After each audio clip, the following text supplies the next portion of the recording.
Tonight, the race to become an AI superpower is on. the politics of artificial intelligence, There will be a Chinese tech sector, and there will be an American tech sector.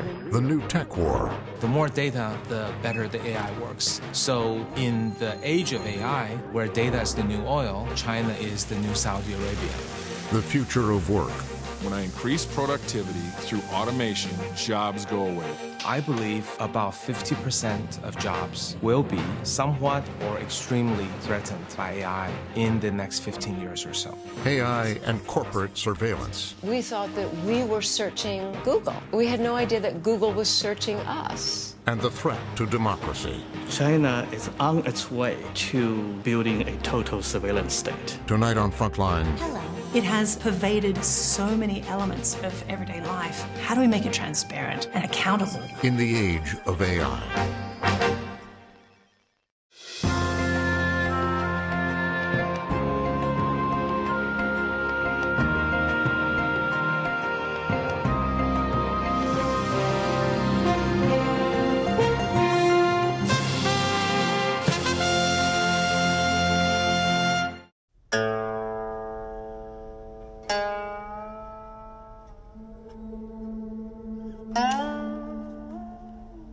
This is the world's most complex board game.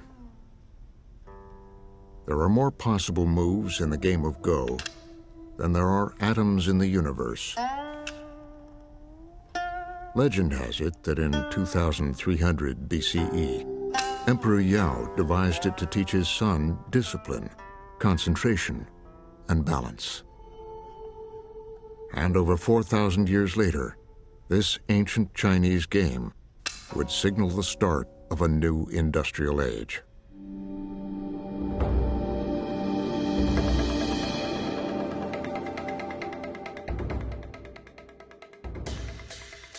It was 2016 in Seoul, South Korea.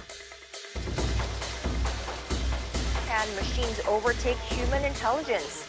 A breakthrough moment when the world champion of the ancient board game Go takes on an AI program developed by Google. 여전히 자신감은 있는 상태고요. 아무래도 역시 아직은 인간의 직관력이나 이런 감각들을 컴퓨터인 인공지능이 따라오기에는 약간 무리가 있지 않나 이렇게 생각을 해서 제가 꼭 In countries where it's very popular, like China and Japan and South Korea, to them Go is not just a game, right? It's like how you learn strategy. It has an almost spiritual component. You know, if you talk to South Koreans, right, and Lee Sedol is the world's greatest Go player, is the national hero in South Korea, they were sure that Lee Sedol would beat AlphaGo hands down. Google's AlphaGo was a computer program that, starting with the rules of Go and a database of historical games, had been designed to teach itself.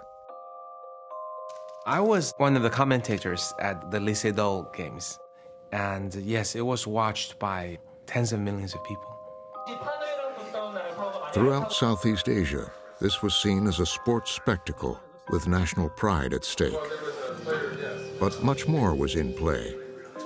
This was the public unveiling of a form of artificial intelligence called deep learning that mimics the neural networks of the human brain.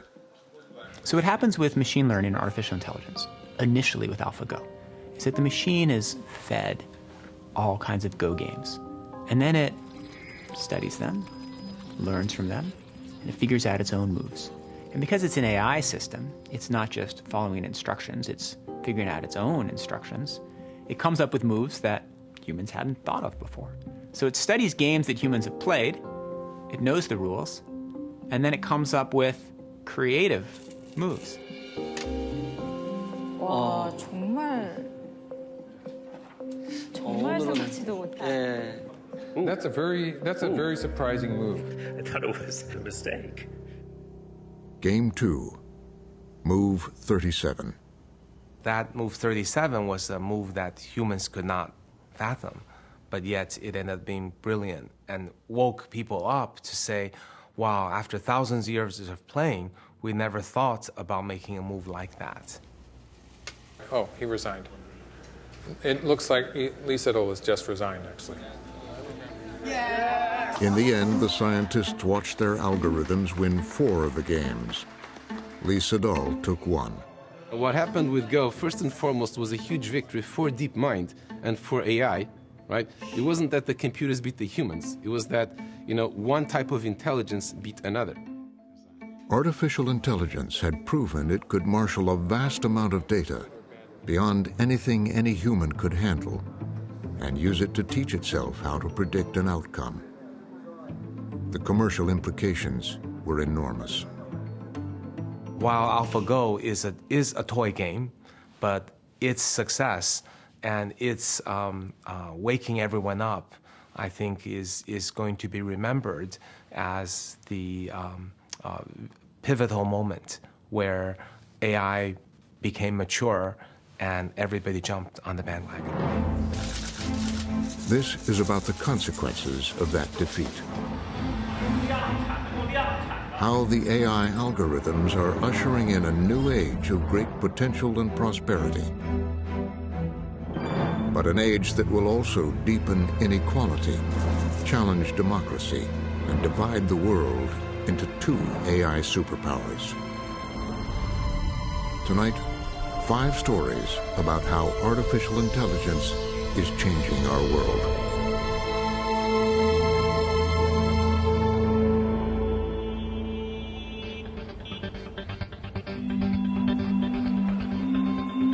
China has decided to chase the AI future. The difference between the internet mindset and the AI mindset. A future made and embraced by a new generation. Well, it's hard not to feel the kind of immense energy and also the obvious fact of the demographics. They're mostly very younger people. So that this clearly is technology which is being generated by a whole new generation. Orville Schell is one of America's foremost China scholars. He first came here 45 years ago. When I first came here in 1975, the Chairman Mao was still alive, the Cultural Revolution was coming on, and there wasn't a single whiff of anything of what you see here. It was unimaginable. In fact, in those years, one very much thought this is the way China is, this is the way it's going to be, and the fact that it has gone through so many different changes since is quite extraordinary. This extraordinary progress goes back to that game of Go. I think that the government recognized that this was a sort of critical thing for the future, and we need to catch up in this, that, we cannot have a foreign company showing us up at our own game, and this is going to be something that is going to be critically important in the future. So, we called it the Sputnik moment for the Chinese government. The Chinese government kind of woke up. As we often say in China, the beginning is the most difficult part. In 2017, Xi Jinping announced the government's bold new plans to an audience of foreign diplomats. China would catch up with the U.S. in artificial intelligence by 2025 and lead the world by 2030. And intensify cooperation in frontier areas such as digital economy, artificial intelligence, nanotechnology, and quantum computing.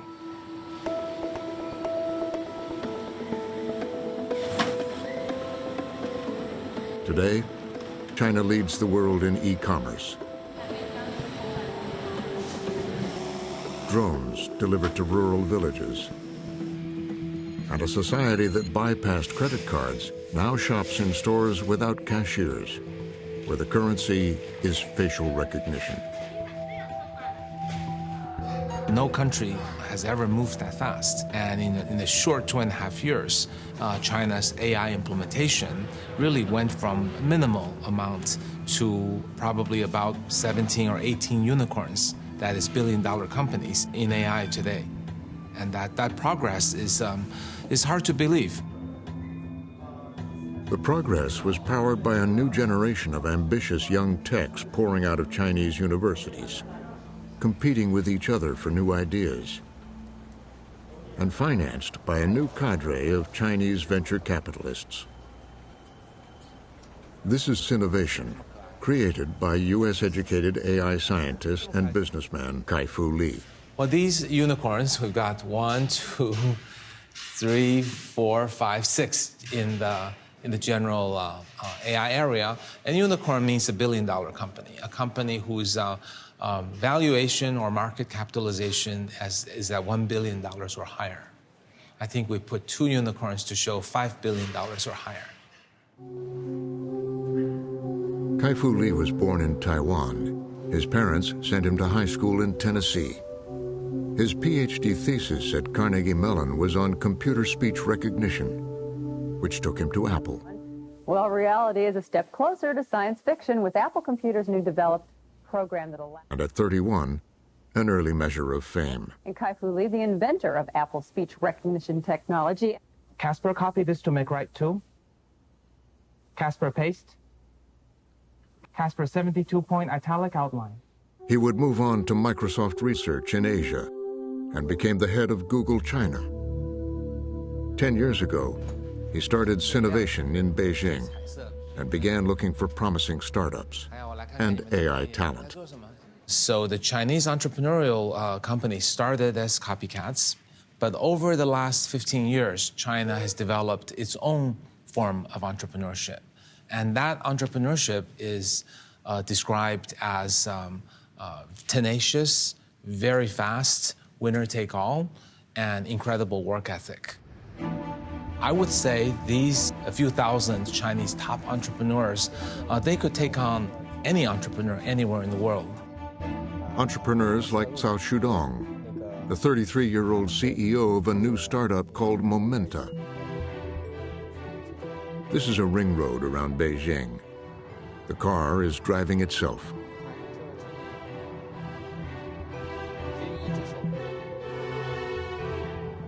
You see another cutting, Cao has no doubt about the inevitability of autonomous vehicles. Just like AlphaGo can beat the human player in Go, I think the machine will definitely surpass the human driver in the end. Recently, there have been cautions about how soon autonomous vehicles will be deployed. But Cao and his team are confident they're in for the long haul. US will be the first to deploy, but China may be the first to popularize. It's 50-50 right now. US is ahead in technology. China has a larger market, and the Chinese government is helping with infrastructure efforts. For example, building a new city the size of Chicago with autonomous driving enabled, and also a new highway that has sensors built in to help autonomous vehicle be safer. Their early investors included Mercedes-Benz. I feel very lucky and very inspiring and very exciting that we're living in this era. Life in China is largely conducted on smartphones.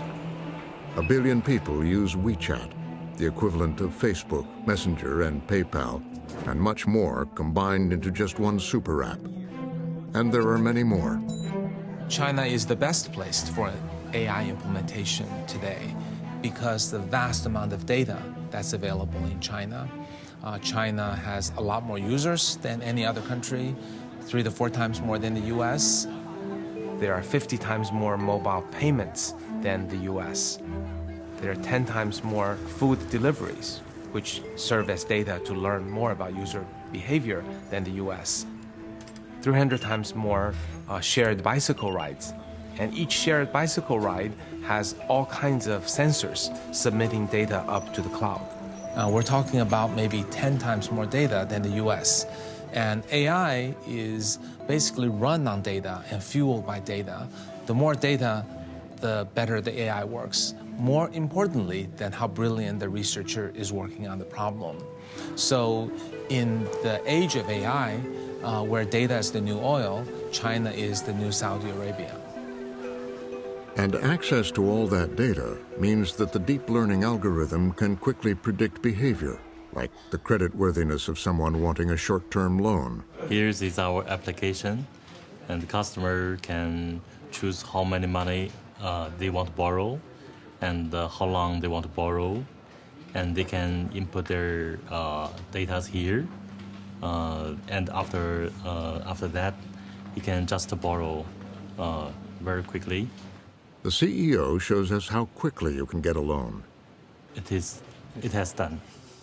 It takes an average of 8 seconds. It has passed to banks. Wow. Yeah, our job is finished. In the 8 seconds, the algorithm has assessed 5,000 personal features from all your data. 12,000 features. That is related with the delinquency.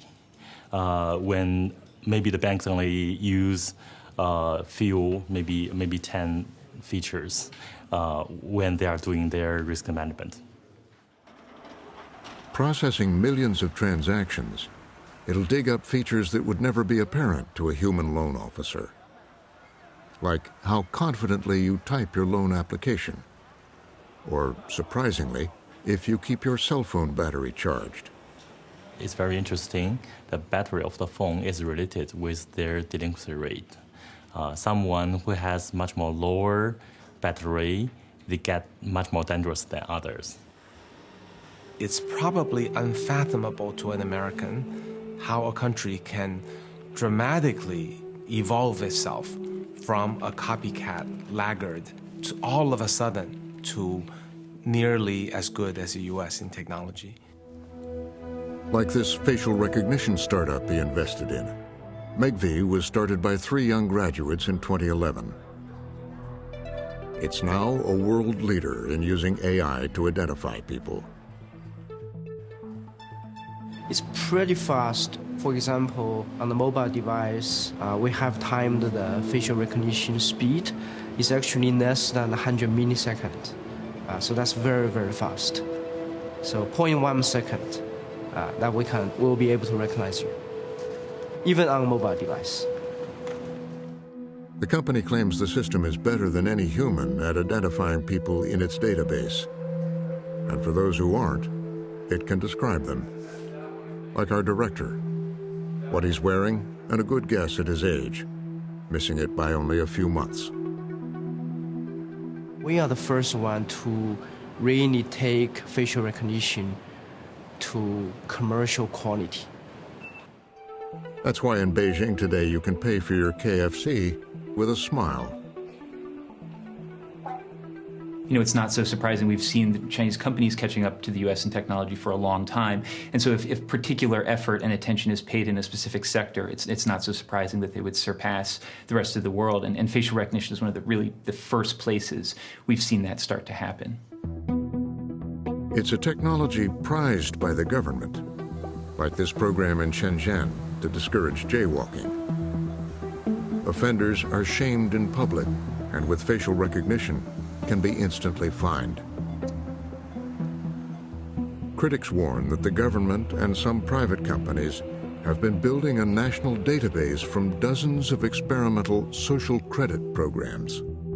The government wants to integrate all these individual behaviors or corporations' records into some kind of a matrix and compute out a single number or set of number associated with an individual, a citizen, and using that to implement a incentive or punishment system. A high social credit number can be rewarded with discounts on bus fares.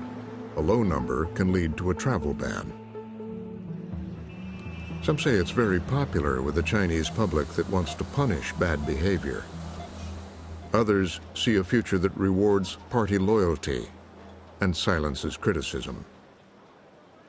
Right now, there is no final system being implemented. And from those experiments, we already see the possibility of what this social credit system can do to individual. It's very powerful, Orwellian-like, and it's extremely troublesome in terms of civil liberty. Every evening in Shanghai, ever-present cameras record the crowds as they surge down to the Bund, the promenade along the banks of the Huangpu River.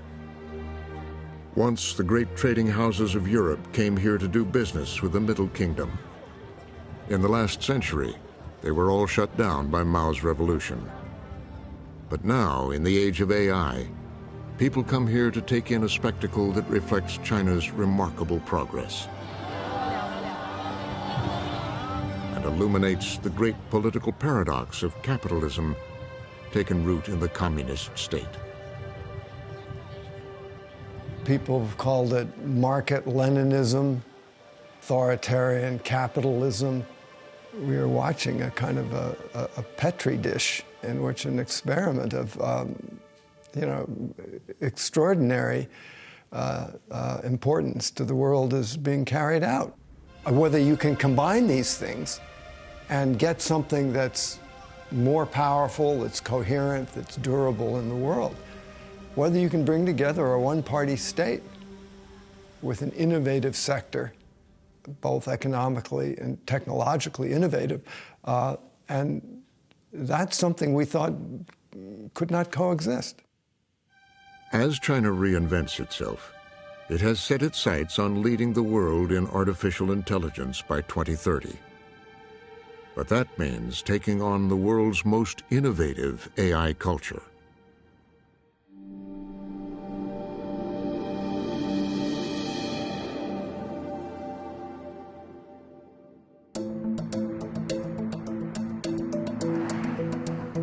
On an interstate in the U.S. Southwest, artificial intelligence is at work solving the problem that's become emblematic of the new age, replacing a human driver.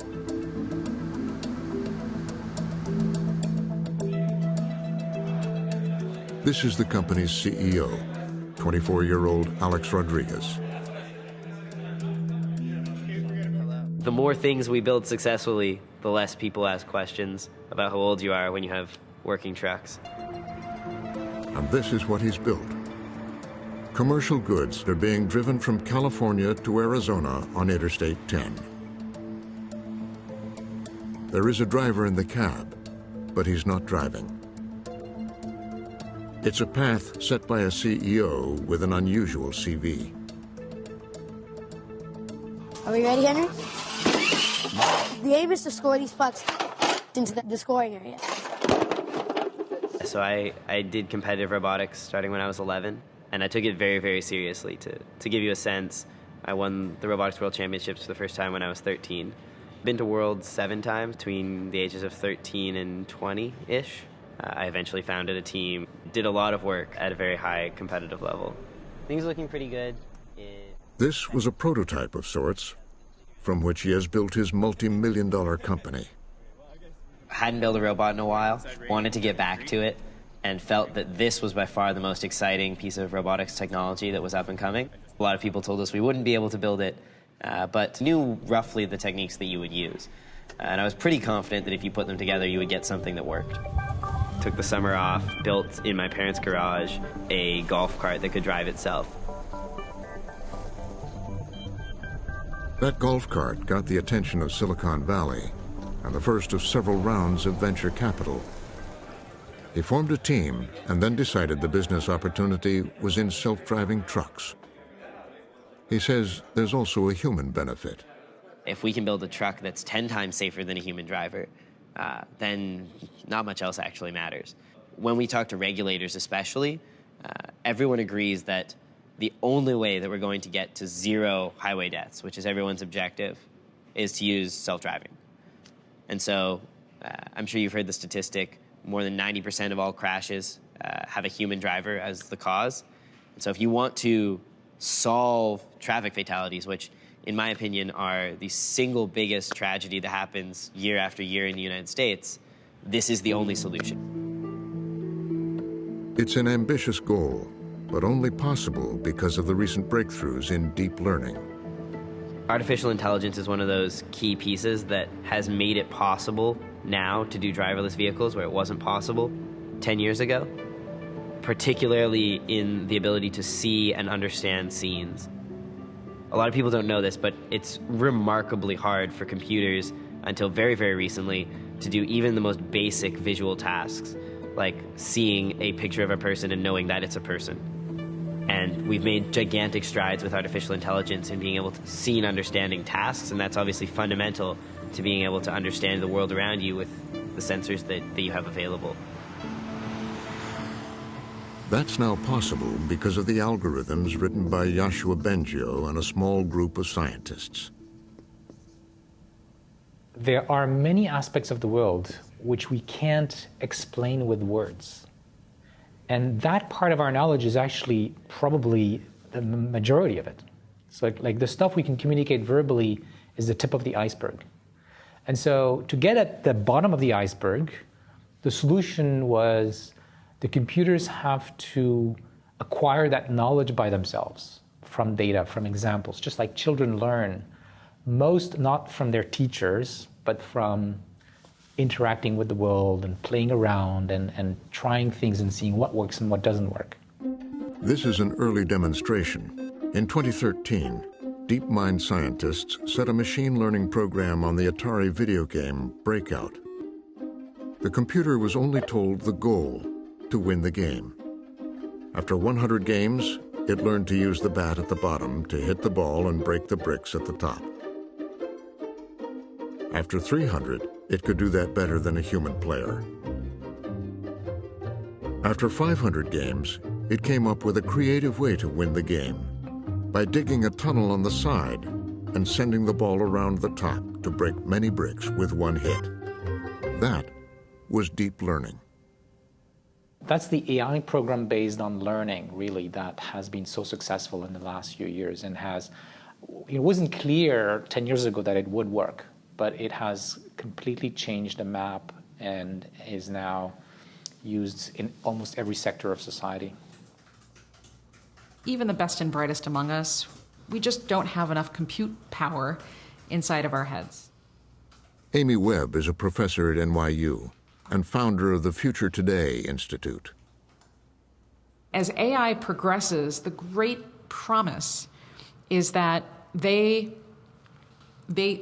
machines, alongside of us, are able to think and imagine and see things in ways that we never have before, which means that maybe we have some kind of new, weird, seemingly implausible solution to climate change.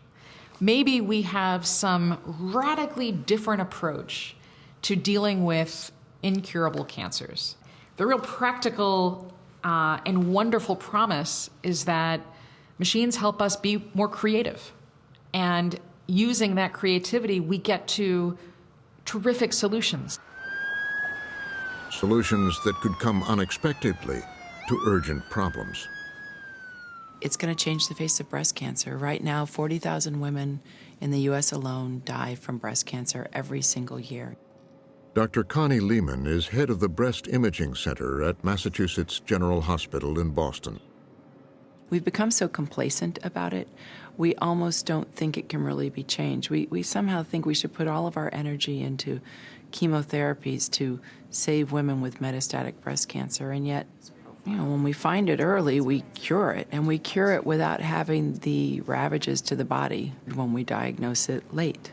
This shows the progression of a small spot from 1 year to the next, and then to the diagnosis of the small cancer here. This is what happened when a woman who had been diagnosed with breast cancer started to ask questions about why it couldn't have been diagnosed earlier.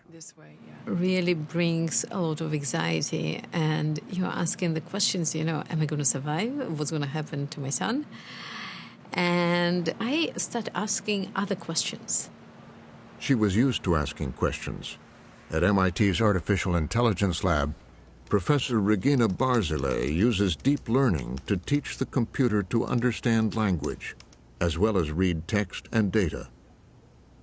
I was really surprised at the very basic question that I asked my physicians, which were really excellent physicians here at MGH. They couldn't give me answers that I was looking for. She was convinced that if you analyze enough data, from mammograms to diagnostic notes, the computer could predict early-stage conditions. If we fast forward from 2012 to 13 to 2014, we then see when Regina was diagnosed because of this spot on her mammogram. Is it possible with more elegant computer applications that we might have identified this spot the year before or even back here? So those are standard prediction problems in machine learning. There is nothing special about them. And to my big surprise, none of the technologies that we are developing at MIT, even in the most simple form, doesn't penetrate the hospital. Regina and Connie began the slow process of getting access to thousands of mammograms and records from MGH's breast imaging program. So our first foray was just to take all of the patients we had at MGH during a period of time who had had breast surgery for a certain type of high-risk lesion. And we found that most of them didn't really need the surgery. They didn't have cancer, but about 10% did have cancer. With Regina's techniques in deep learning and machine learning, we were able to predict the women that truly needed the surgery and separate out those that really could avoid the unnecessary surgery. What machine can do, it can take hundreds of thousands of images where the outcome is known and learn based on how, pixels are distributed, what are the very unique patterns that correlate highly with future occurrence of the disease. So instead of using human capacity to kind of recognize pattern, formalize pattern, which is inherently limited by our cognitive capacity and how much we can see and remember, we're providing machine with a lot of data and make it learn this prediction. So we are using technology not only to be better at assessing the breast density, but to get more to the point of what we're trying to predict.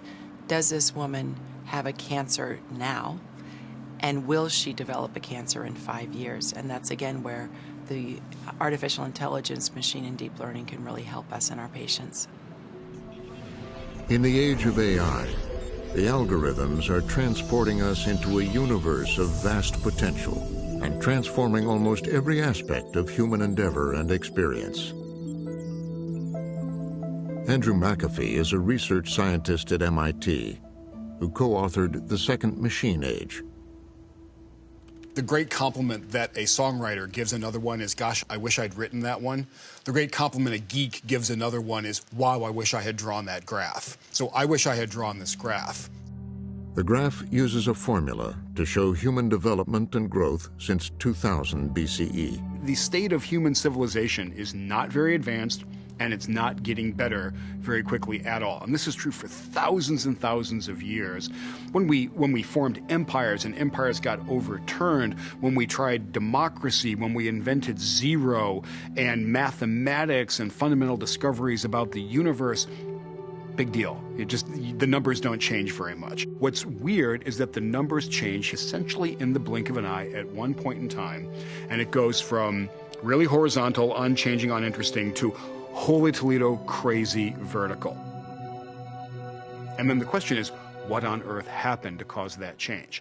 And the answer is the Industrial Revolution. There were other things that happened, but really what fundamentally happened is we overcame the limitations of our muscle power. Something equally interesting is happening right now. We are overcoming the limitations of our minds. We're not getting rid of them, we're not making them unnecessary, but holy cow, can we leverage them and amplify them now? You have to be a huge pessimist not to find that profoundly good news.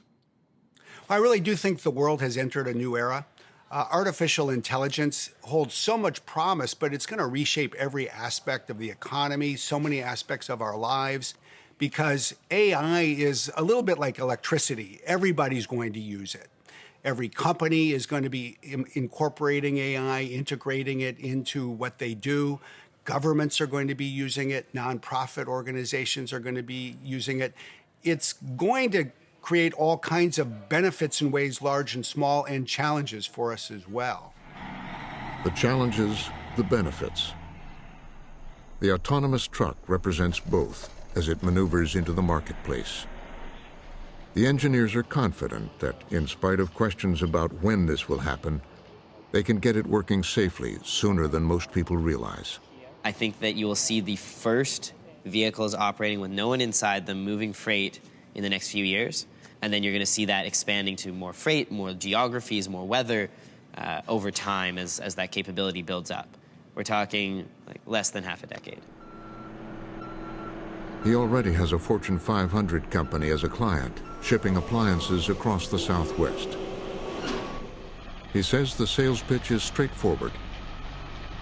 They spend hundreds of millions of dollars a year shipping parts around the country. We can bring that cost in half, and they're really excited to be able to start working with us, both because of the potential savings from deploying self-driving, and also because of all the operational efficiencies that they see. The biggest one being able to operate 24 hours a day. So right now, human drivers are limited to 11 hours by federal law, and a driverless truck obviously wouldn't have that limitation.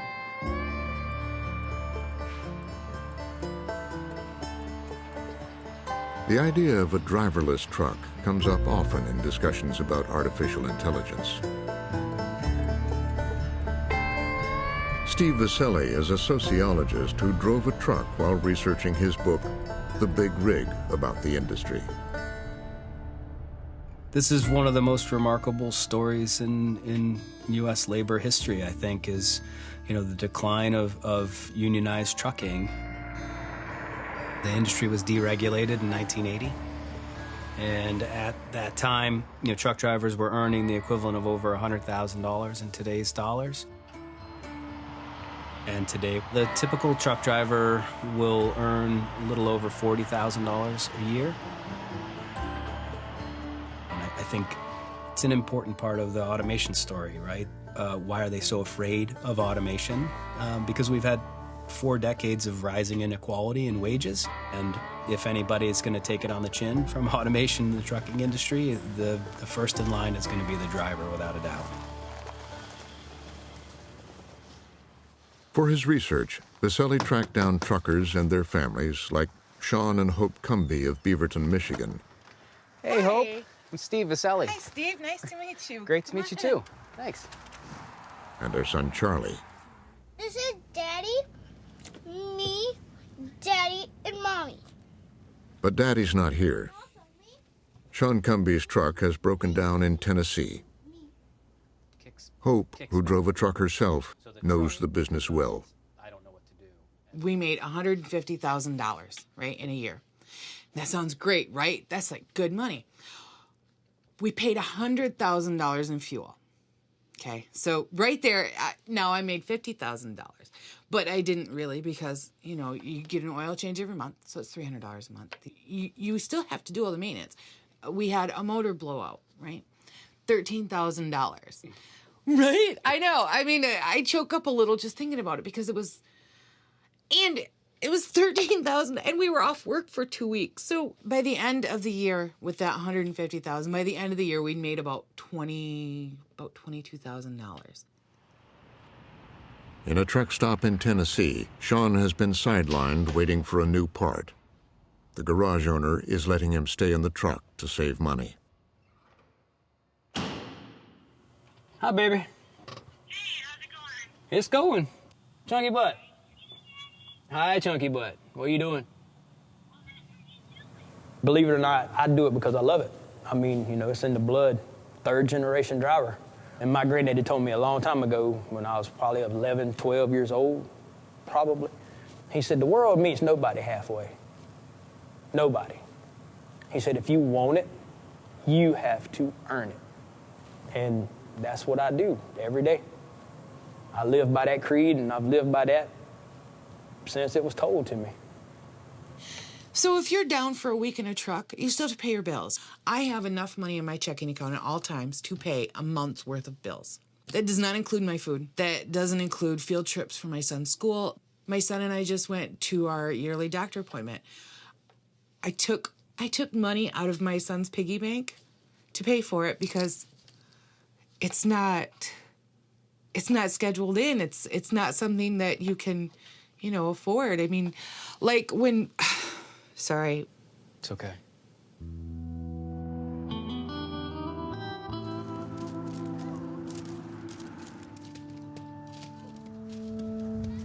Have you guys ever talked about self-driving trucks? Is he...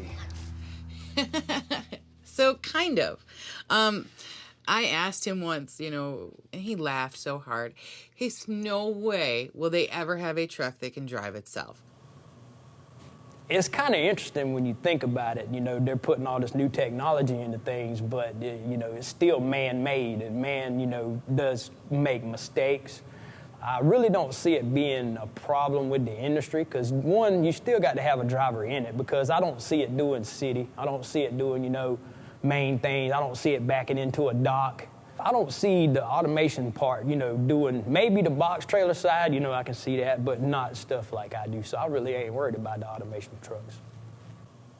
How near of a future is it? Yeah, self-driving. So some companies are already operating. Embark, for instance, it's one that has been doing driverless trucks on the interstate in what's called exit-to-exit self-driving, and they're currently running real freight. Really? On I-10. Shower guest 100. Your shower is now ready. Over time, it has become harder and harder for veteran independent drivers like the Cumbys to make a living. They've been replaced by younger, less experienced drivers.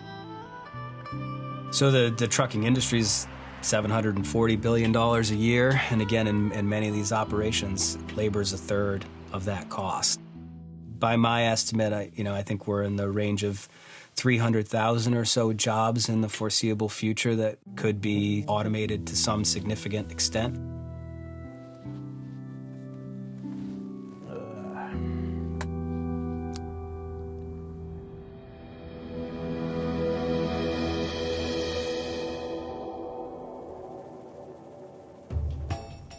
The AI future was built with great optimism out here in the West. In 2018, many of the people who invented it gathered in San Francisco to celebrate the 25th anniversary of the industry magazine. Howdy, welcome to Wired 25. It is a celebration for sure, but there's also a growing sense of caution and even skepticism. We're having a really good weekend here. Nick Thompson is editor-in-chief of Wired. When it started, it was very much a magazine about what's coming and why you should be excited about it. Optimism was the defining feature of Wired for many, many years. Or as our slogan used to be, change is good. And over time, it's shifted a little bit. And now it's more, we love technology, but let's look at some of the big issues and let's look at some of them critically. And let's look at the way algorithms are changing the way we behave for good and for ill. So the whole nature of Wired has gone from a champion of technological change to more of a observer of technological change. So before we start, There are 25 speakers, all named as icons of the last 25 years of technological progress. Why is Apple so secretive? Joni Ive, who designed Apple's iPhone. It would be bizarre not to be. There's this question of, like, what are we doing here in this life, in this reality? Jaron Lanier, who pioneered virtual reality. Cutting edge of the next. And Jeff Bezos, the founder of Amazon. Amazon was a garage startup. Now it's a very large company. Two kids in a dorm. His message is, all will be well in the new world. I guess, first of all, I remain incredibly optimistic about technology. And technologies always are two-sided, but that's not new. That's always been the case. And we will figure it out. The last thing you would ever want to do is stop the progress of new technologies, even when they are dual use.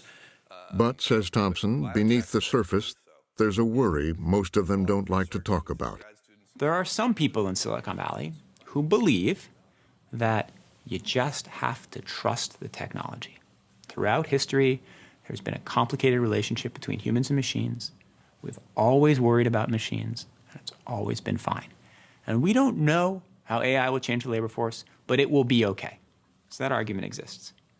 But there's another argument, which is what I think most of them believe deep down, which is this is different. We're going to have labor force disruption like we've never seen before. And if that happens, will they blame us? There is, however, one of the Wired 25 icons willing to take on the issue. On stage, Kai-Fu Lee dispenses with one common fear. Well, I think there's so many myths out there. I think one myth is that because AI is so good at a single task, that one day we'll wake up and we'll all be enslaved or forced to plug our brains to the AI. But it is nowhere close to displacing humans. But in interviews around the event and beyond, he takes a decidedly contrarian position on AI and job loss. The AI giants want to paint a rosier picture because they're happily making money. So I think they prefer not to talk about the negative side. I believe about 50% of jobs will be somewhat or extremely threatened by AI in the next 15 years or so. Kai-Fu Lee also makes a great deal of money from AI. What separates him from most of his colleagues is that he's frank about its downside. Yes, we've made about 40 investments in AI. I think based on these 40 investments, most of them are not impacting human jobs. They're creating value, making high margins, inventing a new model. But I could list 7 or 8 that would lead to a very clear displacement of human jobs. He says that AI is coming whether we like it or not, and he wants to warn society about what he sees as inevitable. You have a view which I think is different than many others, which is that AI is not going to take blue-collar jobs so quickly, but is actually going to take white-collar jobs. Yeah. Well, both will happen. AI will be, at the same time, a replacement for blue-collar, white-collar jobs, and be a great symbiotic tool for doctors, lawyers, and you, for example. But the white-collar jobs are easier to take because they're a pure quantitative analytical process. Let's say reporters, traders, telemarketing, telesales, customer service. Analysts? Analysts, yes. These can all be replaced just by a software. To do blue collar, some of the work requires, hand-eye coordination, things that machines are not yet good enough to do. Today, there are many people who are ringing the alarm. Oh my God, what are we going to do? Half the jobs are going away. I believe that's true. But here's the missing fact. I've done the research on this, and if you go back 20, 30, or 40 years ago, you will find that 50% of the jobs that people performed back then are gone today. Where are all the telephone operators, bowling pin setters, elevator operators? They used to have seas of secretaries in corporations that have now been eliminated, travel agents. You can just go through field after field after field. That same pattern has recurred many times throughout history with each new wave of automation. But I would argue that history is only trustable if it is multiple repetitions of similar events, not once in a blue moon occurrence. So over the history of many tech inventions, most are small things. Only maybe 3 are at the magnitude of AI revolution. The steam engine, electricity, and the computer revolution. I'd say everything else is too small. And the reason I think it might be something brand new is that AI is fundamentally replacing our cognitive process in doing a job in its significant entirety. And it can do it dramatically better. This argument about job loss in the age of AI was ignited 6 years ago amid the gargoyles and spires of Oxford University. 2 researchers had been poring through U.S. labor statistics, identifying jobs that could be vulnerable to AI automation. Well, vulnerable to automation in the context that we discussed 5 years ago now essentially meant that those jobs are potentially automatable over an unspecified number of years. And the figure we came up with was 47%. 47%. That number quickly traveled the world in headlines and news bulletins. But authors Carl Frey and Michael Osborne offered a caution. They can't predict how many jobs will be lost or how quickly. But Frey believes that there are lessons in history. And what worries me the most is that there is actually one episode that looks quite familiar to today, which is the British Industrial Revolution, where wages didn't grow for 9 decades, and a lot of people actually saw living standards decline as technology progressed.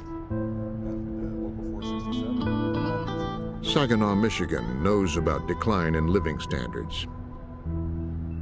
Harry Cripps, an auto worker and a local union president, has witnessed what 40 years of automation can do to a town.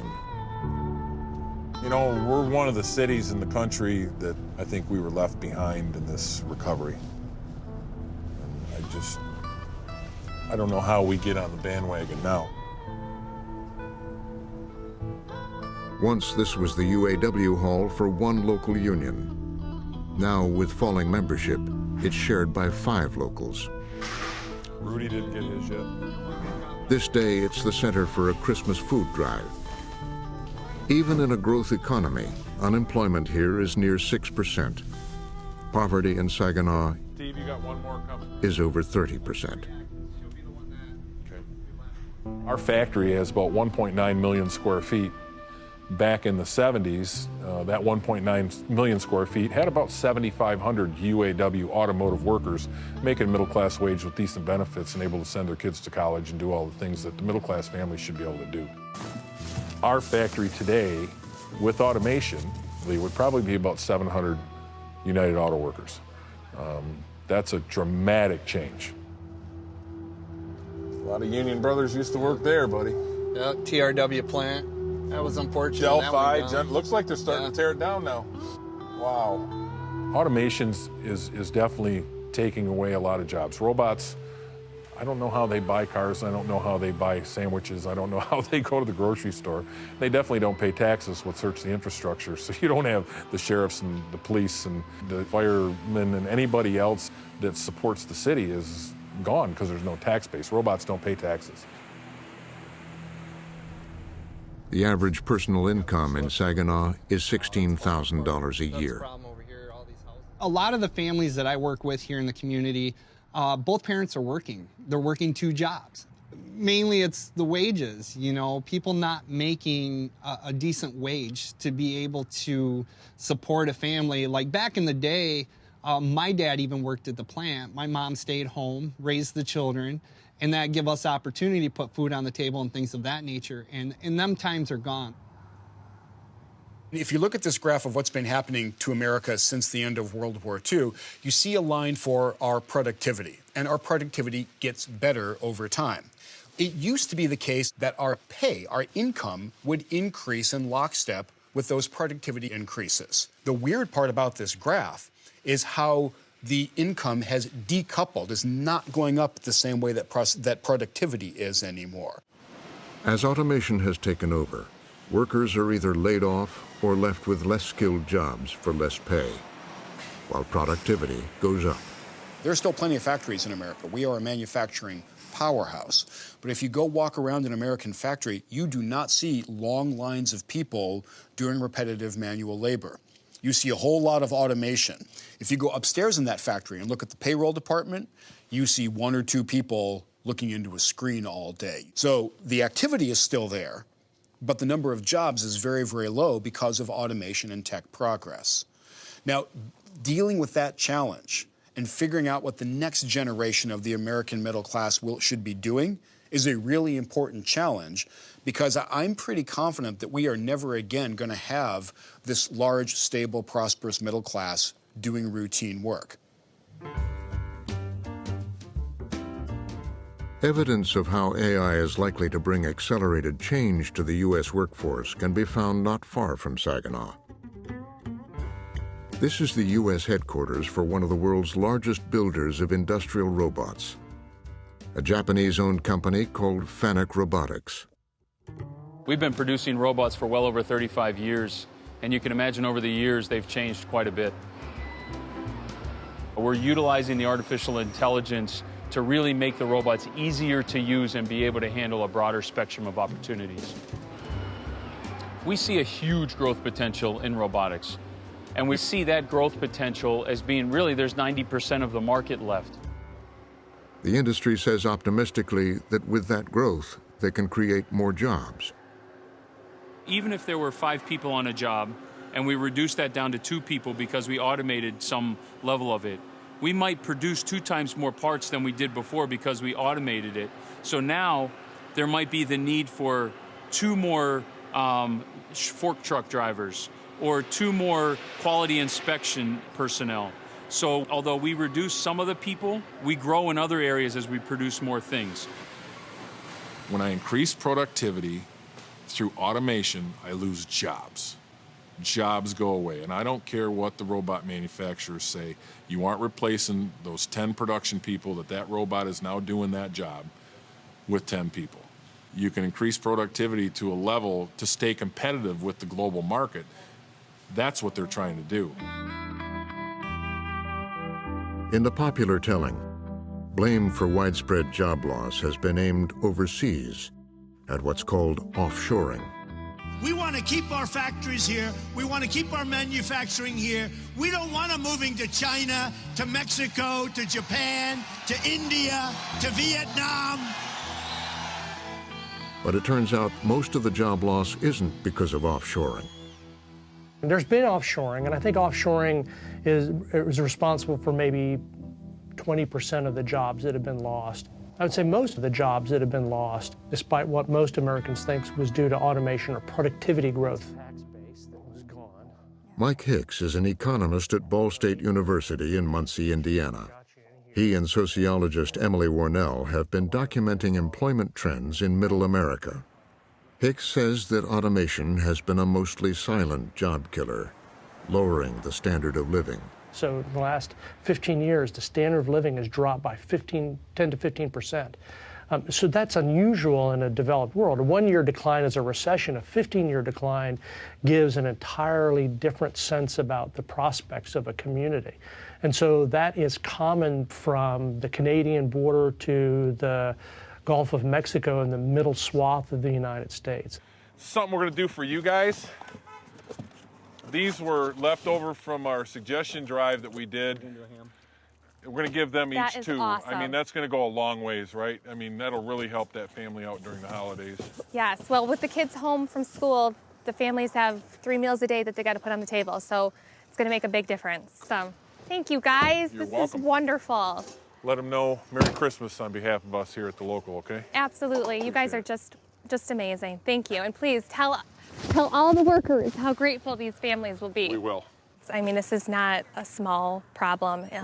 The need is so great. And I can tell you that it's all races, it's all income classes that you might think someone might be from, but I can tell you that when you see it and you deliver this type of gift to somebody who is in need, just the gratitude that they show you is incredible. We actually know that people are at greater risk of mortality for over 20 years after they lose their job due to no fault of their own, so something like automation or offshoring. They're at higher risk for cardiovascular disease. They're at higher risk for depression and suicide. But then with the intergenerational impacts, we also see their children are more likely, children of parents who have lost their job due to automation are more likely to repeat a grade, they're more likely to drop out of school, they're more likely to be suspended from school, and they have lower educational attainment over their entire lifetimes. It's the future of this, not the past, that scares me, because I think we're in the early decades of what is a multi-decade adjustment period. The world is being reimagined. This is a supermarket. Robots guided by AI pack everything from soap powder to cantaloupes for online consumers. Machines that pick groceries, machines that can also read reports, learn routines and comprehend, are reaching deep into factories, stores, and offices. At a college in Goshen, Indiana, a group of local business and political leaders come together to try to understand the impact of AI and the new machines. Molly Kinder studies the future of work at a Washington think tank. How many people have gone into a fast food restaurant and done a self-ordering? Anyone? Yes? Panera, for instance, is doing this. Cashier was my first job, and where I live in Washington, D.C., it's actually the #1 occupation for the greater D.C. region. There are millions of people who work in cashier positions. This is not a futuristic challenge. This is something that's happening sooner than we think. In the popular discussions about robots and automation and work, almost every image is of a man on a factory floor or a truck driver. And yet, in our data, when we looked, women disproportionately hold the jobs that today are at highest risk of automation. And that's not really being talked about. And that's in part because women are overrepresented in some of these marginalized occupations, like a cashier or a fast food worker, and also in large numbers in clerical jobs in offices, HR departments, payroll, finance. A lot of that is more routine, processing information, processing paper, transferring data. That has huge potential for automation. AI is going to do some of that. Software robots are going to do some of that. So how many people are still working as switchboard operators? Probably none in this country. The workplace of the future will demand different skills, and gaining them, says Molly Kinder, will depend on who can afford them. I mean, it's not a good situation in the United States. There's been some excellent research that says that half of Americans couldn't afford a $400 unexpected expense. And if you want to get to $1,000, there's even less. So imagine you're going to go out without a month's pay, 2 months' pay, a year.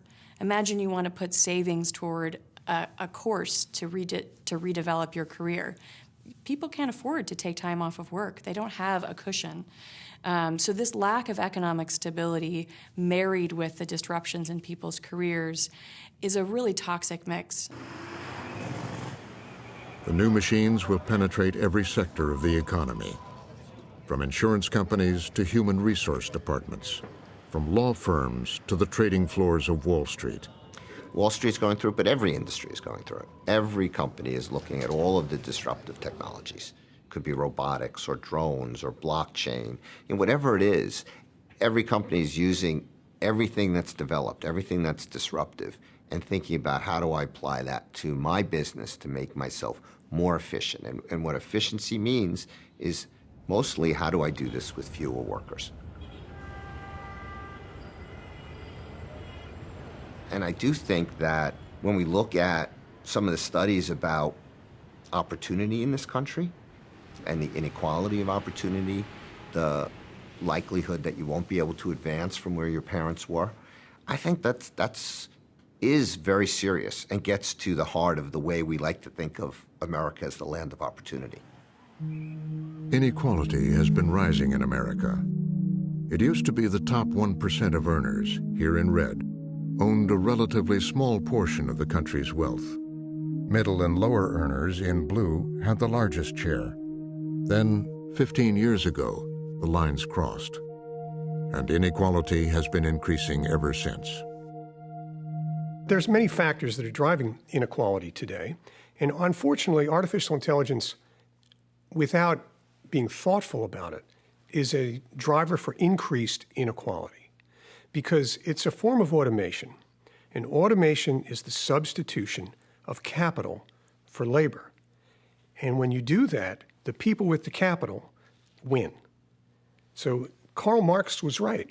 It's a struggle between capital and labor.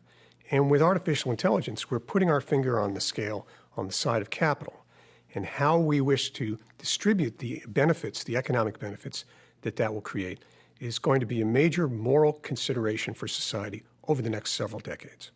This is really an outgrowth of the increasing gaps of haves and have-nots.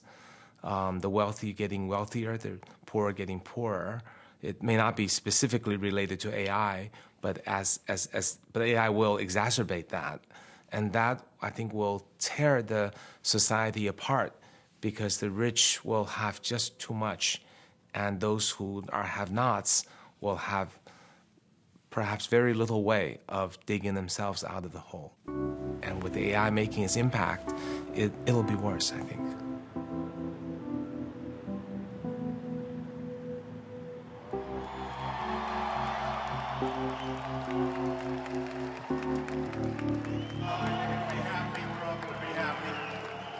I'm here today for one main reason, to say thank you to Ohio.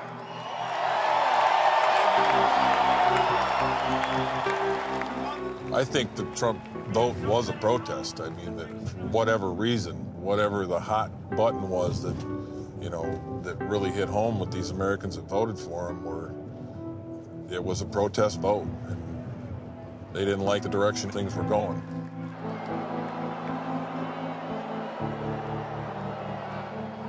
I'm scared. I'm going to be quite honest with you. I worry about the future of not just this country, but the entire globe. If we continue to go in an automated system, what are we going to do? Now I've got a group of people at the top that are making all the money, and I don't have anybody in the middle that can support a family. So do we have to go to the point where we crash to come back? And in this case, the automation's already going to be there, so I don't know how you come back. I'm really worried about where this leads us in the future.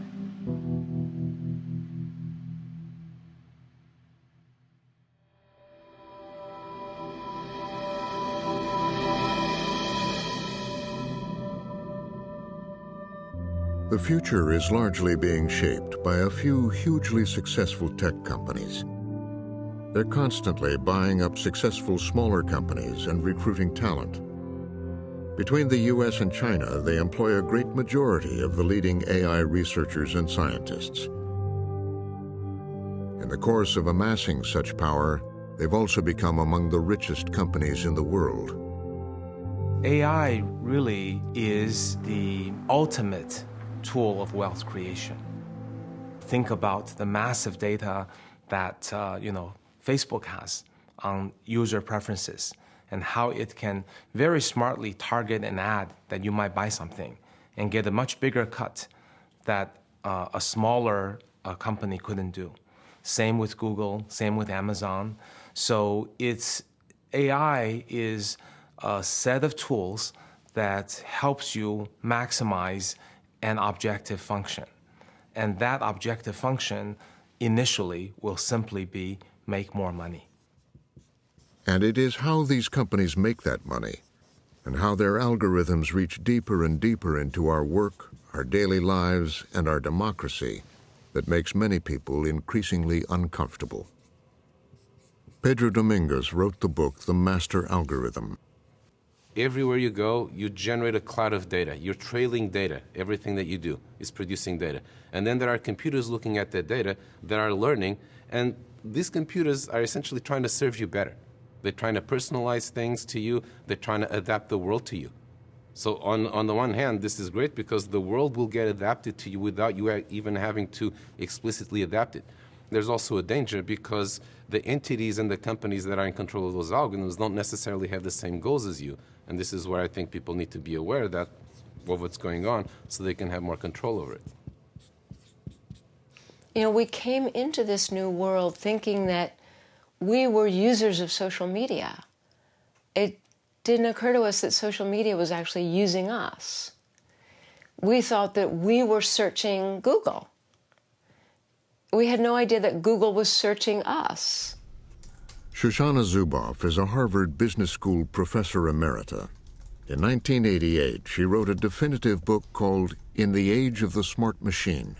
For the last 7 years, she has worked on a new book, making the case that we have now entered a new phase of the economy, which she calls surveillance capitalism.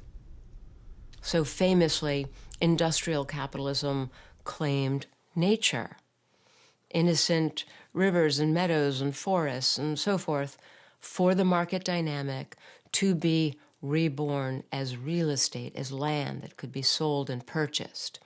Industrial capitalism claimed work for the market dynamic to be reborn as labor that could be sold and purchased. Now here comes surveillance capitalism, following this pattern, but with a dark and startling twist. What surveillance capitalism claims is private human experience. Private human experience is claimed as a free source of raw material fabricated into predictions of human behavior. And it turns out that there are a lot of businesses that really want to know what we will do now, soon, and later. Like most people, Alastair McTaggart had no idea about this new surveillance business until one evening in 2015. I had a conversation with a fellow who's an engineer, and I was just talking to him one night at dinner at a cocktail party, and there had been something in the press that day about privacy in the paper, and I remember asking him, he worked for Google, what's the big deal about why are people so worked up about it? And I thought it was going to be one of those conversations like with, if you ever ask an airline pilot, should I be worried about flying? And they say, oh, the most dangerous part is coming to the airport, in the car. And he said, oh, you'd be horrified if you knew how much we knew about you. And I remember that kind of stuck in my head because it was not what I expected. That question would change his life. A successful California real estate developer, McTaggart began researching the new business model. What I've learned since is that their entire business is learning as much about you as they can. Everything about your thoughts and your desires and your dreams and who your friends are and what you're thinking, what your private thoughts are. And with that, that's true power. And so I think I didn't know that at the time. Their entire business is basically mining the data of your life. Shoshana Zuboff had been doing her own research. I'd been reading and reading and reading, from patents to transcripts of earnings calls, research reports, and just literally everything for years and years and years. Her studies included the early days of Google, started in 1998 by two young Stanford grad students, Sergey Brin and Larry Page. In the beginning, they had no clear business model. Their unofficial motto was, "Don't be evil." Right from the start, the founders, Larry Page and Sergey Brin, they had been very public about their antipathy toward advertising. Advertising would distort the internet, and it would distort and disfigure the purity of any search engine, including their own. Once in love with e-commerce, Wall Street has turned its back on the dot-coms. Then came the dot-com crash of the early 2000s. Has left hundreds of unprofitable internet companies begging for love and money. While Google had rapidly become the default search engine for tens of millions of users, their investors were pressuring them to make more money. Without a new business model, the founders knew that the young company was in danger. In this state of emergency, the founders decided we've simply got to find a way to save this company. And so parallel to this were another set of discoveries where it turns out that whenever we search or whenever we browse, we're leaving behind traces, digital traces of our behavior. And those traces back in these days were called digital exhaust. They realized how valuable this data could be by applying machine learning algorithms to predict users' interests. What happened was they decided to turn to those data logs in a systematic way and to begin to use these surplus data as a way to come up with fine-grained predictions of what a user would click on, what kind of ad a user would click on. And inside Google, they started seeing these revenues pile up at a startling rate. They realized that they had to keep it secret. They didn't want anyone to know how much money they were making or how they were making it, because users had no idea that these extra behavioral data that told so much about them, was just out there, and now it was being used to predict their future. When Google's IPO took place just a few years later, the company had a market capitalization of around $23 billion. Google's stock was now as valuable as General Motors. And it was only when Google went public in 2004 that the numbers were released. And it's at that point that we learned that between the year 2000 and the year 2004, Google's revenue line increased by 3,590%.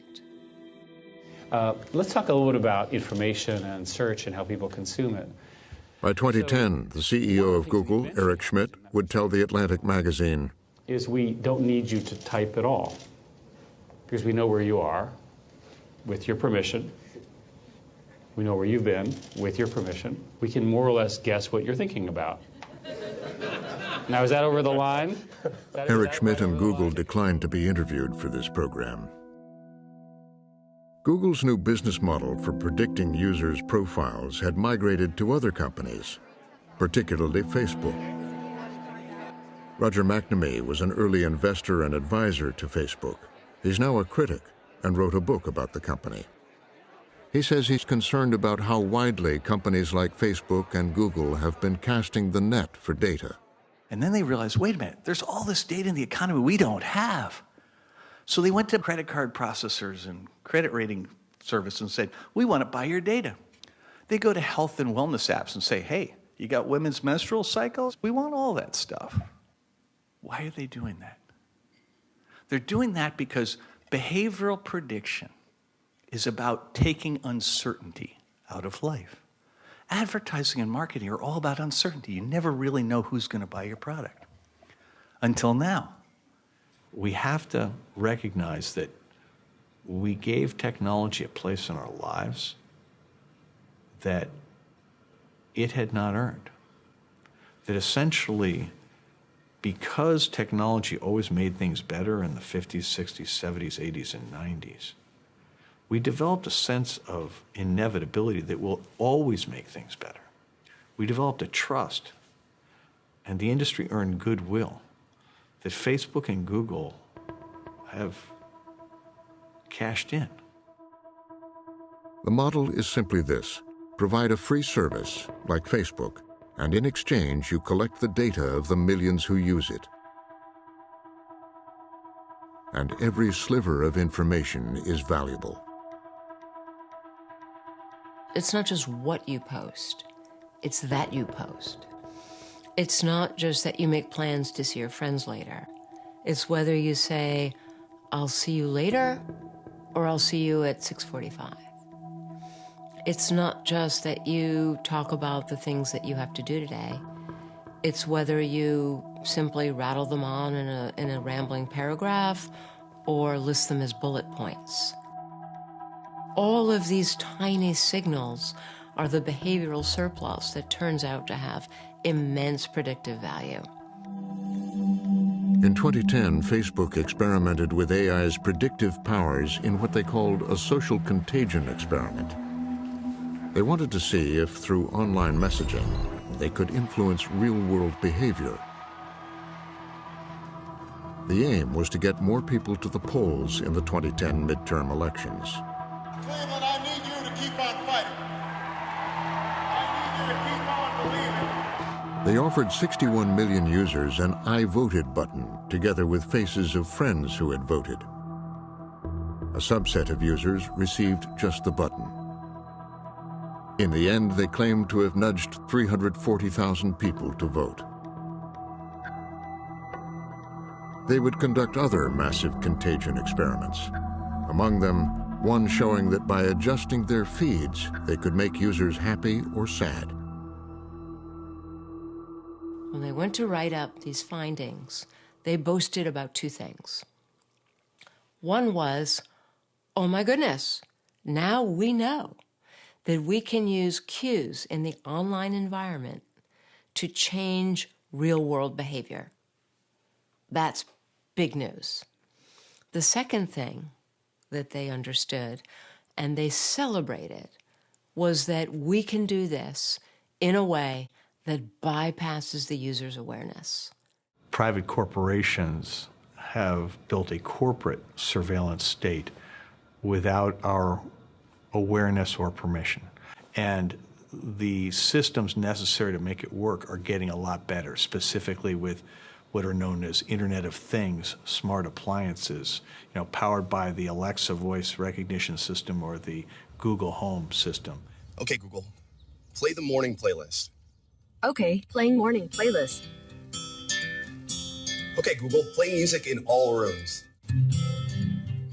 And those will put the surveillance in places we've never had it before.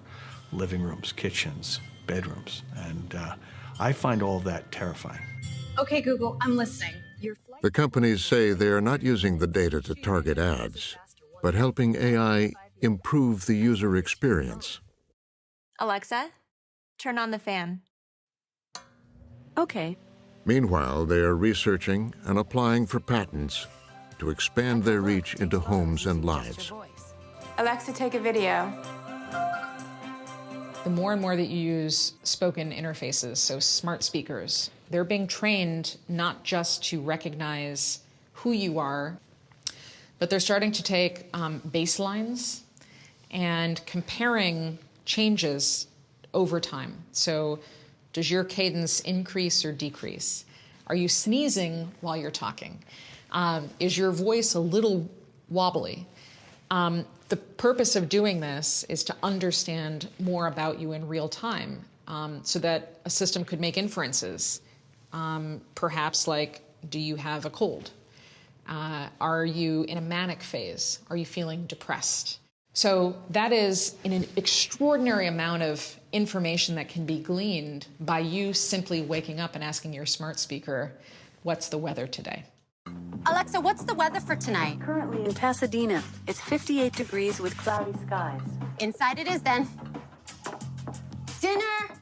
The point is that this is the same micro-behavioral targeting that is directed toward individuals based on intimate, detailed understanding of personalities.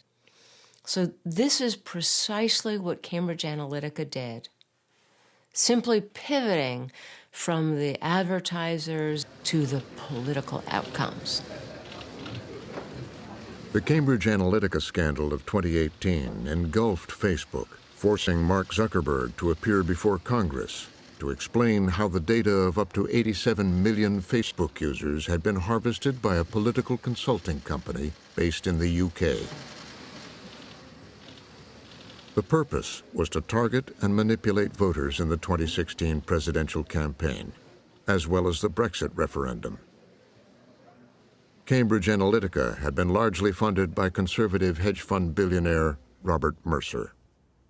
And now we know that any billionaire with enough money who can buy the data, buy the machine intelligence capabilities, buy the skilled data scientists, they too can commandeer the public and infect and infiltrate and upend our democracy with the same methodologies that surveillance capitalism uses every single day. We didn't take a broad enough view of our responsibility, and that was a big mistake. And it was my mistake, and I'm sorry. Zuckerberg has apologized for numerous violations of privacy, and his company was recently fined $5 billion by the Federal Trade Commission.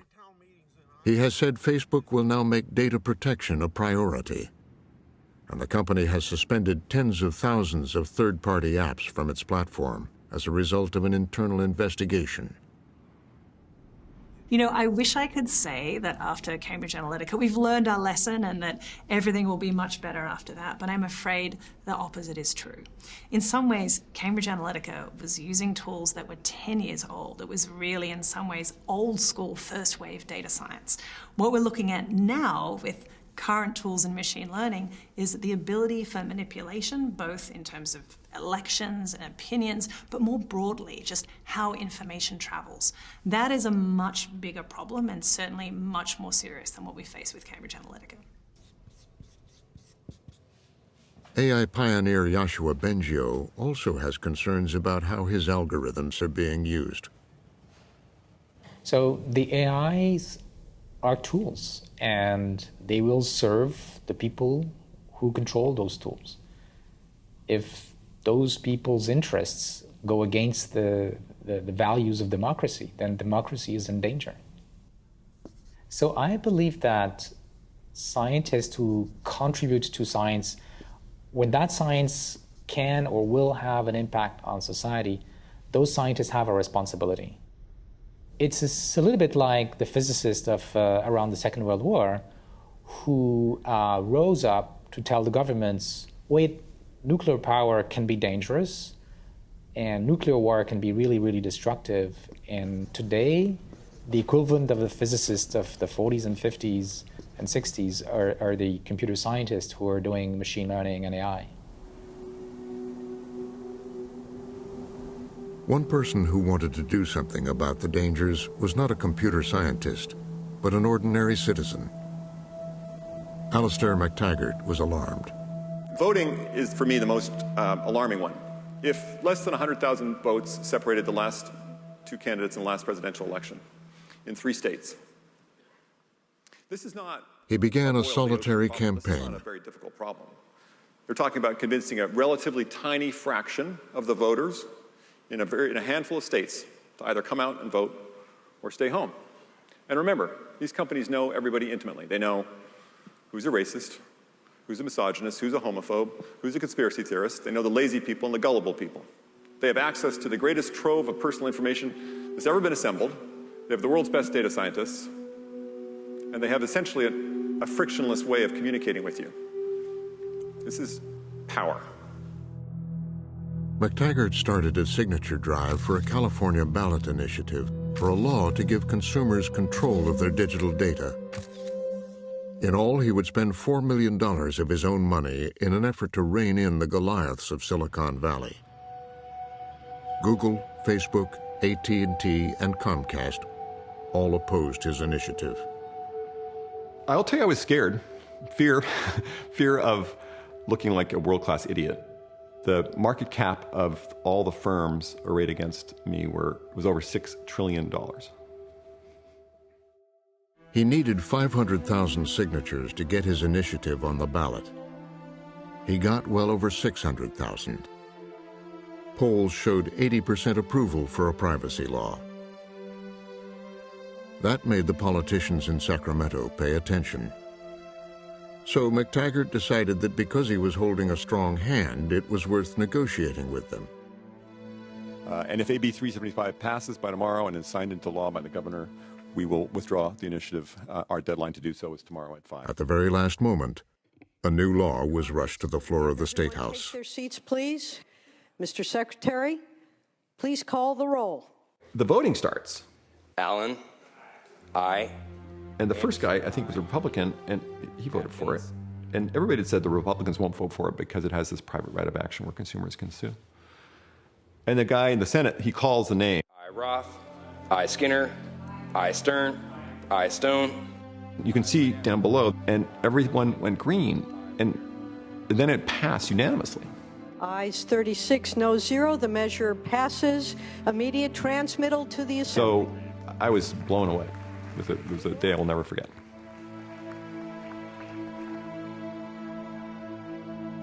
So in January next year, you as a Californian resident will have the right to go to any company and say, what have you collected on me in the last 12 months? What of my personal information do you have? So that's the first right. It's the right of, we call that the right to know. The second is the right to say no. And that's the right to go to any company and click a button on any page where they're collecting your information and say, do not sell my information. More importantly, we require that they honor what's called a third-party opt-out. You will click once in your browser, don't sell my information, and it will then send the signal to every single website that you visit, don't sell this person's information. And that's going to have a huge impact on the spread of your information across the internet. The tech companies had been publicly cautious, but privately alarmed about regulation. Then one tech giant came on board in support of McTaggart's efforts. I find the reaction among other tech companies to, at this point, be pretty much all over the place. Some people are saying, you're right to raise this, these are good ideas. Some people say, we're not sure these are good ideas, but you're right to raise it. And some people are saying, we don't want regulation. And so, we have conversations with people where we point out that the auto industry is better because there are safety standards. Pharmaceuticals, even food products, all of these industries are better because the public has confidence in the products, in part because of a mixture of responsible companies and responsible regulation. But the lobbyists for big tech have been working the corridors in Washington.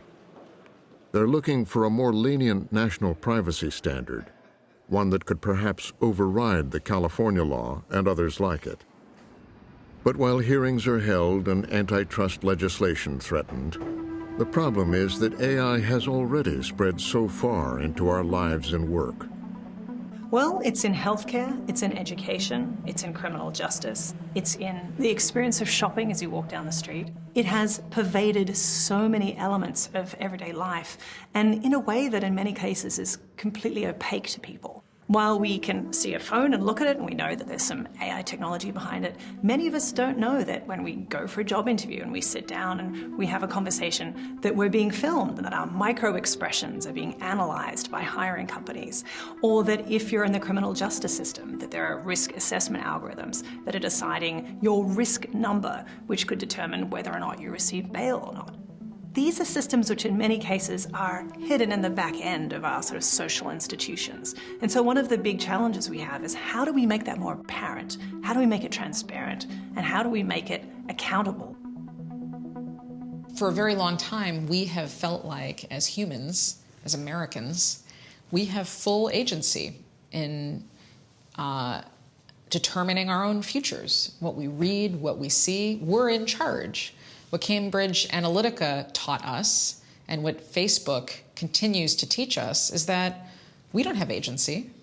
We're not in charge. This is machines that are automating some of our skills, but have made decisions about who we are. And they're using that information to tell others the story of us.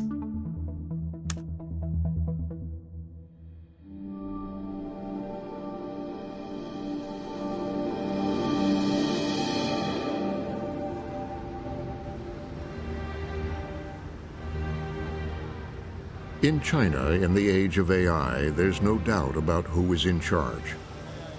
In an authoritarian state, social stability is the watchword of the government. And artificial intelligence has increased its ability to scan the country for signs of unrest. It's been projected that over 600 million cameras will be deployed by 2020. Here, they may be used to discourage jaywalking, but they also serve to remind people that the state is watching. And now there is a project called Sharp Eyes, which is putting camera on every major street and corner of every village in China, meaning everywhere, matching with the most advanced artificial intelligence algorithm, which they can actually use this data, real-time data, to pick up a face or pick up an action. Frequent security expos feature companies like Megvii and its facial recognition technology. They show off cameras with AI that can track cars and identify individuals by face or just by the way they walk. The place is just filled with these screens where you can see the computers are actually reading people's faces and trying to digest that data and basically track and identify who each person is. And it's incredible to see so many, because just 2 or 3 years ago, we hardly saw that kind of thing. So a big part of it is government spending.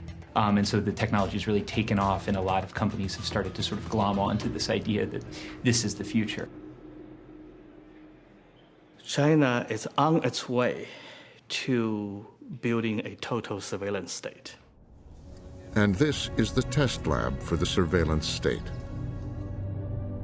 Here in the far northwest of China is the autonomous region of Xinjiang. Of the 25 million people who live here, almost half are a Muslim, Turkic-speaking people called the Uyghurs. In 2009, tensions with local Han Chinese led to protests and then riots in the capital, Urumqi.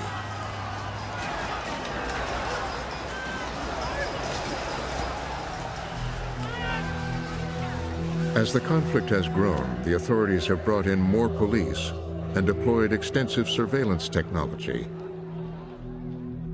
That data feeds an AI system that the government claims can predict individuals prone to terrorism and detect those in need of re-education in scores of recently built camps. It is a campaign that has alarmed human rights groups. Chinese authorities are, without any legal basis, arbitrarily detaining up to 1 million Turkic Muslims simply on the basis of their identity.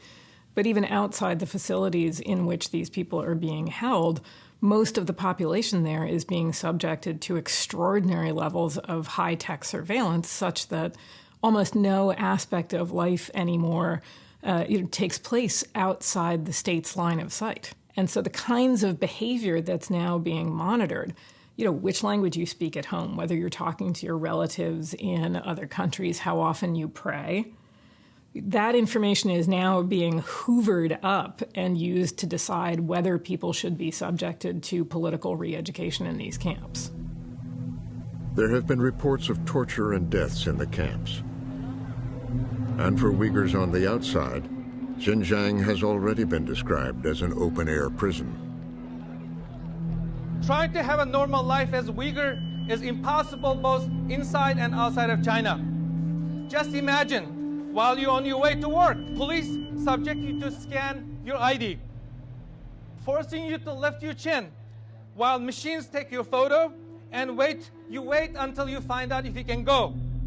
Imagine police take your phone and run data scan and force you to install compulsory software, allowing your calls and messages to be monitored. Imagine at the Nuri Turkul, a lawyer and a prominent Uyghur activist, addresses a demonstration in Washington, D.C. Many among the Uyghur diaspora have lost all contact with their families back home. Turkul warns that this dystopian deployment of new technology is a demonstration project for authoritarian regimes around the world. They have barcodes on somebody's home doors to identify what kind of citizen that he is. What we're talking about is a collective punishment of an ethnic group. Not only that, the Chinese government has been promoting its methods, its technology, it is to other countries, namely Pakistan, Venezuela, Sudan, and others, to utilize to squelch political resentment or prevent a political upheaval in their various societies. China has a grand scheme to spread its technology and influence around the world. Launched in 2013, it started along the old Silk Road out of Xinjiang and now goes far beyond. It's called the Belt and Road Initiative. So effectively, what the Belt and Road is China's attempt to, via spending and investment, project its influence all over the world. And we see, massive infrastructure projects going in places like Pakistan and in Venezuela and Ecuador and Bolivia, all over the world, Argentina, in America's backyard, in Africa. Africa's been a huge place. And what the Belt and Road ultimately does is it attempts to kind of create a political leverage for the Chinese spending campaign all over the globe. Like Xi Jinping's 2018 visit to Senegal, where Chinese contractors had just built a new stadium, arranged loans for a new infrastructure development. And, said the Foreign Ministry, there would be help maintaining social stability. As China comes into these countries and provides these loans, what you end up with is Chinese technology being sold and built out by Chinese companies in these countries. We've started to see it already in terms of surveillance systems, not the kind of high-level AI stuff yet, but lower-level camera-based, manual sort of observation type things all over. You see it in Cambodia, you see it in Ecuador, you see it in Venezuela. And what they do is they sell a dam, sell some other stuff, and they say, by the way, we can give you these camera systems and for your emergency response. And it'll cost you $300 million, and we'll build a ton of cameras, and we'll build you a kind of, a main center where you have police who can watch these cameras. And that's going in all over the world already.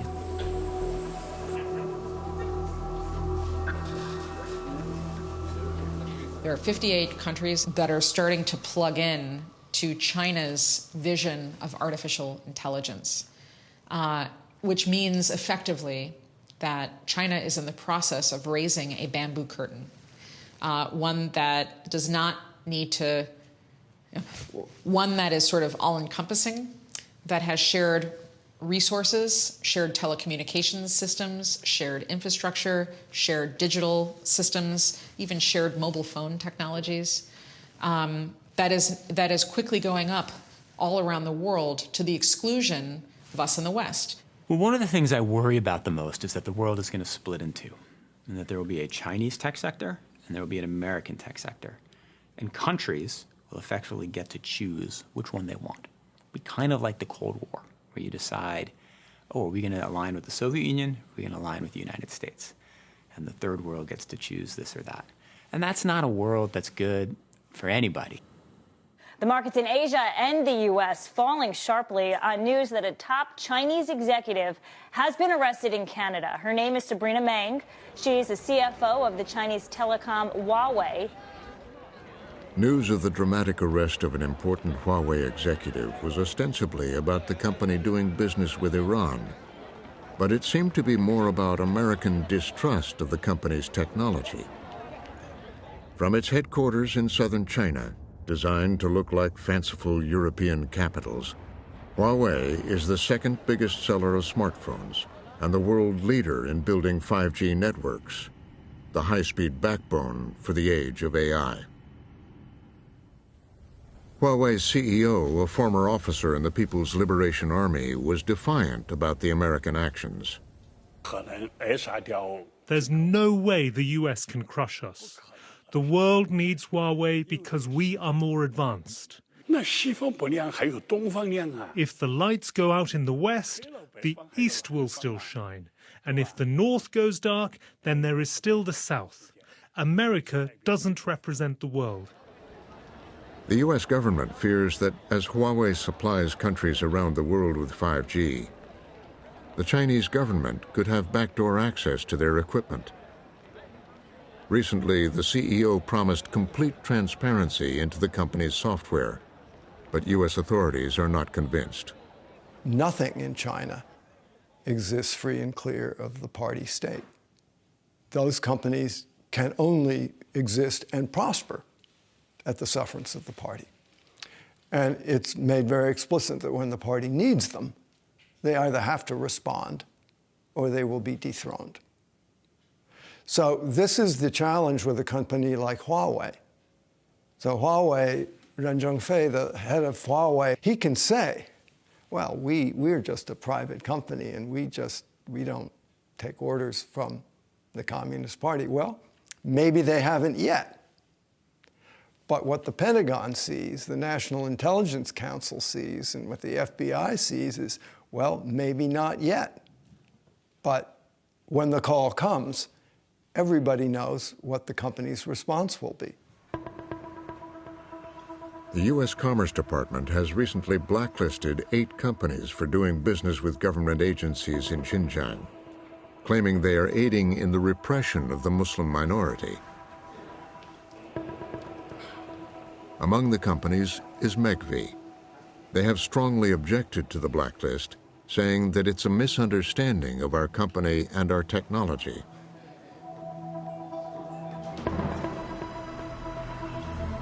President Xi has increased his authoritarian grip on the country. In 2018, he had the Chinese constitution changed so that he could be president for life. If you had asked me 20 years ago what will happen to China, I would have said, well, over time, the Great Firewall will break down. Of course, people will get access to social media, they'll get access to Google. Eventually, it will become a much more democratic place with free expression and lots of Western values. And the last time I checked, that has not happened. In fact, technology has become a tool of control. And as China has gone through this amazing period of growth and wealth and openness in certain ways, there has not been the democratic transformation that I thought. And it may turn out that, in fact, technology is a better tool for authoritarian governments than it is for democratic governments. To dominate the world in AI, President Xi is depending on Chinese tech to lead the way. While companies like Baidu, Alibaba, and Tencent are growing more powerful and competitive, they're also beginning to have difficulty accessing American technology and are racing to develop their own. With a continuing trade war and growing distrust, the long-time argument for engagement between the two countries has been losing ground. I've seen more and more of my colleagues move from a position when they thought, well, if we just keep engaging China, the lines between the two countries will slowly converge, whether it's in economics, technology, politics. And the transformation where they now think they're diverging. So in other words, the whole idea of engagement is coming under question. And that casts an entirely different light on technology. Because if you're diverging and you're heading into a world of antagonism, conflict possibly, then suddenly technology is something that you don't want to share. You want to sequester to protect your own national interests. And I think the tipping point moment we are at now, which is what is casting the whole question of things like artificial intelligence and technological innovation into a completely different framework, is that if in fact China and the US are in some way fundamentally antagonistic to each other, then we're in a completely different world. In the age of AI, a new reality is emerging. That with so much accumulated investment and intellectual power, the world is already dominated by just 2 AI superpowers.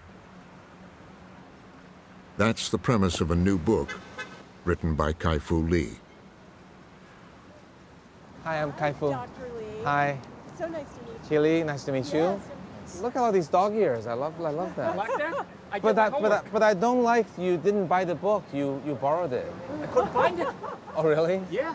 And you're coming to my talk? Of course. Oh, hi. I did my homework, I'm telling you. Oh my goodness, thank you. Laurie, can you get this gentleman a book? In his book and in life, the computer scientist come venture capitalist walks a careful path. Criticism of the Chinese government is avoided, while capitalist success is celebrated. Electrical engineering. Sure, yeah. send me a resume. Okay, thanks. Now, with the rise of the 2 superpowers, he wants to warn the world of what's coming. Are you the new leaders? If we're not the new leaders, we're pretty close. Thank you very much. Thanks. Never, he writes, has the potential for human flourishing been higher, or the stakes of failure greater. So if one has to say who's ahead, I would say today, China is quickly catching up. China actually began its big push in AI only 2.5 years ago, when the AlphaGo Lee Sedol match became the Sputnik moment. He says he believes that the 2 AI superpowers should lead the way and work together to make AI a force for good. If we do, we may have a chance of getting it right. If we do a very good job in the next 20 years, AI will be viewed as an age of enlightenment. Our children and their children will see AI as serendipity, that AI is here to liberate us from having to do routine jobs and push us to do what we love and push us to think what it means to be human. But what if humans mishandle this new power? Kai-Fu Lee understands the stakes. After all, he invested early in Megvii, which is now on the US blacklist. He says he's reduced his stake and doesn't speak for the company. Asked about the government using AI for social control, he chose his words carefully. AI is a technology that can be used for good and for evil. So how do governments limit themselves in, on the one hand, using this AI technology and the database to maintain a safe environment for its citizens, but not encroach on individuals' rights and privacies? That, I think, is also a tricky issue, I think, for every country. I think every country will be tempted to use AI probably beyond the limits to which that you and I would like the government to use.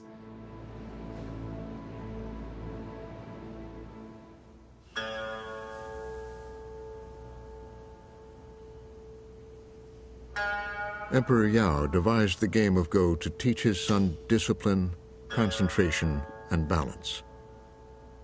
Over 4,000 years later, in the age of AI, those words still resonate with one of its architects. So AI can be used in many ways that are very beneficial for society. But the current use of AI isn't necessarily aligned with the goals of building a better society, unfortunately. But we could change that. In 2016, a game of Go gave us a glimpse of the future of artificial intelligence. Since then, it has become clear that we will need a careful strategy to harness this new and awesome power. I do think that democracy is threatened by the progress of these tools unless we improve our social norms and we increase the collective wisdom at the planet level to deal with that increased power. I'm hoping that my concerns are not founded, but the stakes are so high that I don't think we should take these concerns lightly. I don't think we can play with those possibilities and just race ahead without thinking about the potential outcomes.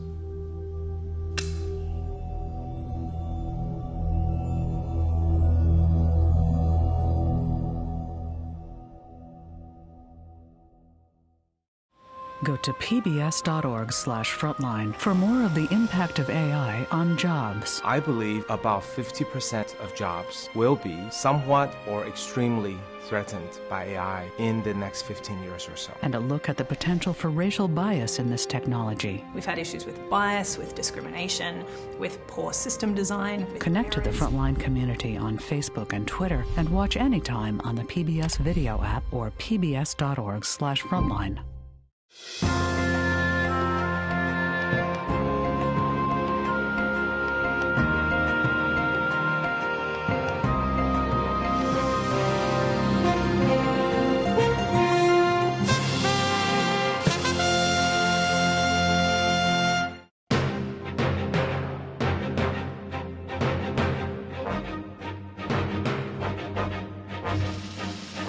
For more on this and other Frontline programs, visit our website at pbs.org/frontline.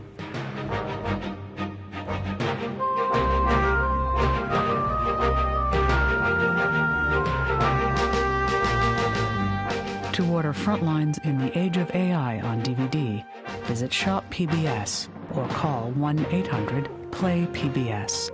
This program is also available on Amazon Prime Video.